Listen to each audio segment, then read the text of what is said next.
हमारे वीरेंद्र भाई, आप हैं यहाँ पे? यस, प्लीज कार्यक्रम का शुरुआत करें। बहुत बहुत धन्यवाद आपका। मैं एक बार सभी को कहूंगा कि राजीव दीक्षित जी की जो जयंती है और जन्मदिवस भी है आज, तो एक बार सभी नारा लगाएंगे वंदे मातरम का। वंदे वंदे। साल था 2011 का। मुझे याद है अगस्त में राजीव भाई का चिकित्सा का व्याख्यान सुना और जीवन में एक ऐसा यूटर्न मारा जो शायद हजारों लाखों लोग जो इस देश में हैं, 2007 का चेन्नई व्याख्यान जिन्होंने सुना, उनके जीवन का यूटर्न हो गया। ये दुर्भाग्य है इस देश का कि राजीव भाई का परिचय 2011 में सबको देना पड़ता था, लेकिन आज मुझे कहा गया है उनका परिचय देने के लिए, लेकिन मुझे लगता नहीं कि उनके परिचय की आवश्यकता है। उनके जीवन के परिचय की आवश्यकता आज नहीं है, लेकिन उनके विचारों पर चलने की आवश्यकता है। क्योंकि मैं ये मानता हूं कि राजीव भाई एक ऐसे क्रांतिकारी व्यक्ति थे जिसमें आयुर्वेद, स्वास्थ्य और क्रांतिकारी, इन दोनों का मिश्रण एक बहुत डेडली कॉम्बिनेशन था, जो सबको बहुत परेशान, जो विदेशी कंपनियों को बहुत परेशान जिसने किया। क्यों अपनाना पड़ा राजीव भाई को आयुर्वेद का कारण? उसका कारण बड़ा यह था कि वो बहुत वर्षों से multinational companies, Pepsi, coca cola के बारे में बोलते तो रहे, लेकिन उनके पीछे भीड़ जो थी, उनके पीछे समर्थन जो था, वो नहीं हो पाया जो होना चाहिए था। इस कारण से क्या हुआ, उनको लगा कि आज का मनुष्य बहुत स्वार्थी है, जब तक मैं उसके स्वार्थ की सिद्धि नहीं कर दूंगा, घर घर में पहुंच नहीं बना पाऊंगा। तो उन्होंने क्या किया, आयुर्वेद को पकड़ा, उसका अध्ययन किया। और मैं ये मानता हूं कि शायद मैं भी उनमें से एक हूं कि जो बहुत वजन मेरा था, कई बीमारियां थी, कई परेशानियां थी, और ऐसे हजारों लोगों को ऐसी परेशानियां थी। जब वो राजीव भाई का वो व्याख्यान सुनकर जब वो दूर हुआ, तो तब उनको लगा कि ये तो कोई अद्भुत व्यक्तित्व है, इसकी बात माननी चाहिए, इसकी बात सुननी चाहिए। और जब लोगों का स्वास्थ्य ठीक हो गया, तो तब उन्होंने क्या किया, तब उन्होंने उनके बाकी विचारों को सुनकर फैलाना शुरू किया।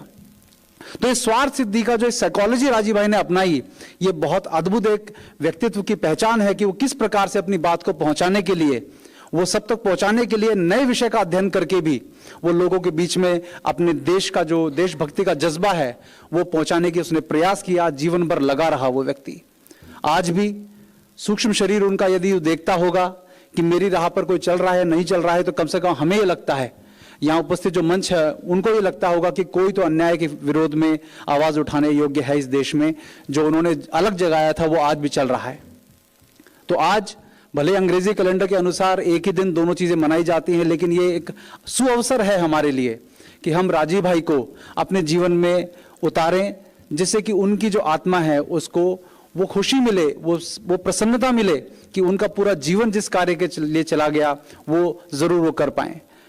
क्योंकि उनका पहला व्याख्यान मुझे याद है कि जो सुनने के बाद मेरा जीवन बदला, वो था कि भारतीय और यूरोपीय सभ्यता में अंतर, जिसमें एक बहुत छोटी सी बात मैं आपको बता के जो उसके बाद बहुत जो बाकी का कार्यक्रम में हम आगे कंटिन्यू करेंगे। उन्होंने कहा कि ऐसा क्यों है कि भारत में लोग पाप करने से डरते थे, क्यों ये लाखों वर्षों से सभ्यता जिंदा थी, क्यों? क्योंकि यूरोपियन सभ्यता में पुनर्जन्म का कोई मेंशन नहीं है। इसी कारण से हमारे यहाँ के लोग अगले जन्म में दोबारा उसका पाप का फल ना भुगतना पड़े, तो वो क्या करते हैं, कोई भी गलत काम करने से डरते हैं। झाड़ू तक भी ऐसी लेते हैं जिससे कोई चींटी मर ना जाए। उन्होंने वैक्यूम क्लीनर नहीं बनाया। इतनी सूक्ष्म तरीके से किसी बात को रखना, ये राजीव भाई के ही बस में था। और जब उन्होंने ये बात रखी तब हमको समझ में आया कि वी ओनली लिव वंस, ये जो पूरा नारा दिया जाता है आज की यंग जनरेशन को कि एक बार जीते हो तो जो मर्जी करना है वो कर लो, उस चक्कर में क्या हो रहा है, आपकी मर्यादाएं, आपकी परंपराएं, हर चीज को ताक पे रख के केवल जीवन जीने में हम लगे हुए हैं। वही बात जब हमारे जीवन में उतर गई तो हमें समझ में आ गया कि ये केवल ये जन्म नहीं है, अगले जन्म में भी जो है वो इस कार्य को कंटिन्यू करना है। तो उसी के लिए शायद यहाँ जितने भी लोग हैं, विश्वरूप जी हैं, मनीष आचार्य जी हैं, ये सब लोग जो है ये पुराने, इनका कुछ कनेक्शन है हमसे। ये 1857 के या उसके बाद के क्रांतिकारी है। मैं एक पुस्तक पढ़ रहा हूँ आजकल, भारत में अंग्रेजी राज, सुंदरलाल जी के द्वारा 1928 में लिखी गई थी। उस पुस्तक के बाद मुझे लगने लगा कि हमारी जिम्मेदारी बनती है कि राजीव भाई जैसे व्यक्ति वो ऐसे ही नहीं आके चले गए। क्योंकि आज मैं देखता हूं कि उनके साथ जो घटित हुआ, सब कहते हैं कि क्या हुआ उनके साथ, मैं कहता हूं कि राजीव भाई की नकल नहीं करनी है। वो कैसे गए, कैसे चले गए, लेकिन जो वो काम अधूरा छोड़ के गए उसको पूरा करने की जिम्मेदारी है। वो कैसे गए, कैसे नहीं गए, वो बहुत महत्व का नहीं रह गया है। महत्व का ये रह गया कि क्या उनका विचार जिंदा हम रख पाते हैं या नहीं रख पाते, उनका शरीर जिंदा हो या ना हो क्या रहा है। लोग आजकल क्या करने लगे हैं, मैं यंगस्टर्स को एक संदेश देना चाहता हूं, वो राजीव भाई की नकल करने में लगे हुए हैं। राजीव भाई की नकल मत करिए, राजीव भाई के चरित्र की नकल करिए। हो क्या रहा है, उन्होंने शादी नहीं की तो हम भी नहीं करेंगे, उन्होंने ये नहीं किया तो हम भी नहीं करेंगे। ये नहीं कह के गए थे राजीव भाई, वो ये कह के गए थे कि जो उन्होंने सिखाया, जो उन्होंने अपने चरित्र के एक कीर्तिमान स्थापित किया, एक स्टैंडर्ड स्थापित किया, उसको हम फॉलो करें, जिससे कि आज की युवा जनरेशन जो आज पूरे इंटरनेट एक ऐसी चीज है जो आपको गड्ढे में भी ले जा सकती है लेकिन उठा भी सकती है। लेकिन हम लोगों ने राजीव भाई के लेक्चर सुनकर उसी सोशल मीडिया को जो है अपना हथियार बनाया, वहीं ये लोग उसी सोशल मीडिया को हथियार बनाकर हमारी यंग जनरेशन को खत्म कर रहे हैं। इसी से राजीव भाई बचाना चाहते थे। तो मैं बहुत टेक्निकल बातें यहाँ पे होने वाली हैं। इसके बाद मेरा जो भूमिका थी वो यही थी कि मैं आपको राजीव भाई के विषय में जो उनका विचार को 5 से 10 मिनट में रख पाऊं। तो आशा है कि आप सभी लोग इस यू ओनली लिव वंस के नारे के साथ ये जीवन ना जिएं। मैं सभी यंगस्टर्स जो देख रहे हैं यहाँ पर और ये लाइव भी देख रहे हैं, मैं उनको यही कहना चाहता हूँ कि ये गलती हमने भी की थी कि जो जीवन में व्यभिचार करना हो, व्यसन करना हो, सब कुछ कर लो, नहीं तो जिंदगी एक बार आती है, ये मत करिए।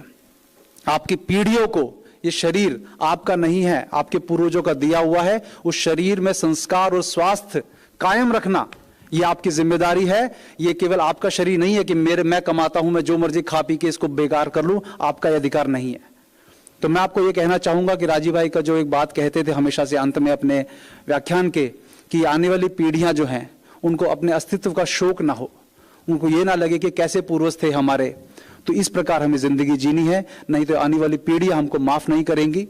क्योंकि ये जो आज यहां बैठे हैं, क्या पड़ी है इनको। कल मुझे फोन आया विश्वरूप जी का, तो इन्होंने कहा कि IIM ने ऐसे केस किया है, बहुत सारे षड्यंत्र चल रहे हैं। तो मैंने कहा बुक लॉन्च को तो हम लाइव भी देख सकते हैं, लेकिन अपना सहयोग, अपना समर्थन दर्शाने के लिए मैं विशेष रूप से यहाँ आया, जिससे कि मैं चाहता था कि ये समर्थन आप सब लोगों का जो देख रहे हैं और यहाँ पर भी हैं वो सब दिखाएं। तो विश्वरूप जी जैसे लोग जो हैं उनको क्यों पड़ी है ये सब, आने वाली पीढ़ी के लिए। वो एक बहुत अच्छी बात बोलते हैं कि आपको कुछ हो गया तो, या आपके खतरा हो गया तो, बोला अगर नहीं करेंगे तब भी तो खतरा है ही ना हमें, तो कुछ करके ही कम से कम जाएं। तो ये भावना को मैं बहुत सम्मान करता हूं। और जाते जाते मैं एक ऐसे क्रांतिकारी और व्यक्ति से आपको बस परिचय कराना चाहता हूं कि योगेंद्र भाई हमारे हैं जो एयरफोर्स में थे। तो मैं ये चाहूंगा कि योगेंद्र भाई यहाँ पर एक बार के लिए आप आ जाइए, बस मैं उसके बाद अपना विराम करूंगा। योगेंद्र भाई जो हैं, आपको मैं इनका परिचय कराकर फिर मैं अपनी वाणी को विराम दूंगा। बिशप जी, योगेंद्र भाई एयरफोर्स में वैक्सीन ना लगवाने के लिए पूरे देश में इन्होंने स्थापित किया। मैं इनके लिए जोरदार चाहूंगा कि आप तालियां बजाएं। वैक्सीन नहीं लूंगा ये प्रण लेकर इन्होंने इतनी जो है यातनाएं सही एयरफोर्स में, और आज इनको वहां से हटा दिया गया है, लेकिन फिर भी ये उस लड़ाई को जारी रखे हुए, कोर्ट केस चल रहा है, लेकिन इन्होंने कहा कि मैं किसी भी कीमत पर वैक्सीन नहीं लूंगा। तो ऐसे जज्बा जो राजीव भाई ने जो हमें छोड़ कर गए हैं, वो ऐसे लोगों का जज्बा जो है हमें प्रेरित करता है। तो मैं चाहूंगा कि आप सभी राजीव भाई को नमन करते हुए, आप सभी राजीव भाई के विचारों पे चलते हुए, उनके चरित्र की नकल करते हुए अपने जीवन को सार्थक बनाएं, और जो भी देश विरोधी कार्य हो रहा है आपकी आने वाली पीढ़ियों के लिए, उसमें विश्वरूप जी का और पूरे जितने भी हम जिस टीम से जुड़े हुए हैं, अवेकन इंडिया मूवमेंट से जुड़े हुए हैं, उन सबका साथ दीजिए। बहुत बहुत धन्यवाद। वंदे मातरम।